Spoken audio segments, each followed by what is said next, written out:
The local villagers caught some drug dealers on Sunday night and handed over to the police. This incident took place in Monobazar area. Police have started taking investigation over this case.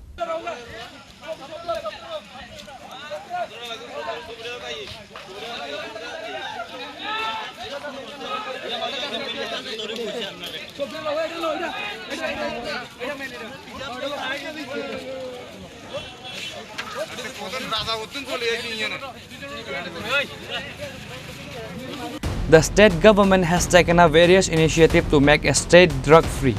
However, the drug dealers and drug mafia were seen increasing across the state. Youths are main attraction towards drugs and many lost life. The local villagers caught some drug dealers on Sunday night and handed over to the police. Incident took place in Monobazar area.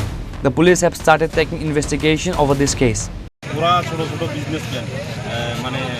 Auto চালিয়ে দেখলাম 10-15 টাকা কিন্তু এর থেকে বড় বড় আছে অনেকজন আছে যে বিভিন্ন মানে মালিক আছে কোথায় শুনলাম কাঞ্চননগর কি একজন সাংবাদিক সুমন ডাক্তার সুমন এবং রাজেশ আরে প্রেস সুমন ওই ডিলার আরও আছে অনেক বিজনিয়াতে এগুলো ইচ্ছা করলে পুলিশ যে কোনো টাইমে ধরতে পারে ওদের পিছনে যদি কিছু ইয়ে করে কিন্তু এগুলো তো আমরা সিভিল আমরা পারবো না কারণ আমরা তো যেগুলো বাড়িতে গিয়ে হঠাৎ করে যে কোনো কিছু করতে পারি না এগুলো পুলিশ পারে আশা রাখবো পুলিশের উপরে যে আগামী দিন যেন এই জিনিসগুলো দেখে আজকে মূলত আমরা যখন মনোবাজার থেকে আজকে আমরা একটা অভিযান চালাই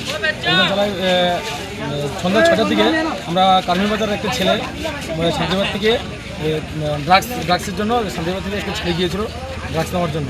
তো এখানে আমরা তাকে তখন ওই স্থানে দেখতে পাই, দেখার পর ওকে আমরা ধরি, আটক করে তাকে জিজ্ঞাসাবাদ করে যে তুই ড্রাগস কোন থেকে কিনে তো হ্যাঁ বললো যে শান্তিবাজার একটা ছেলে থেকে হ্যাঁ বললাম যে ওইকে তাকে তুই ফোন করতে হ্যাঁকে ফোন করে ওনাকে নিয়ে গেলো ওইদিকে তাকে আমরা ধরার পর সেই মেন ডিলার তার নামটা কি জানি শুনু ডাকলাম শুনু তাকে আমরা ওইখানে ধরার পর তদ্রুপ তার কাছে অনেকটি ফোন আসে ড্রাগসের জন্য।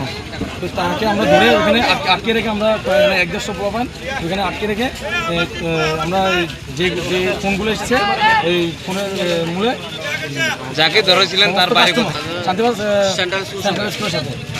তো তার সমস্ত কাস্টমার তাকে তখনই ফোন করে ড্রাগসের জন্য। তো তাকে আমরা ধরে এখানে আটকে রাখার পর একজন করে কাস্টমার এখানে আসার পর আমরা তাকে বসির মতো আটকে রেখে পুরো 6 জন আমরা এখানে ধরেছি। The youths told the media that they were doing the work of the police they were supposed to do. There are allegations that the police are extorting huge sum of money from drug dealers. Bureau Report, Chini Khorang.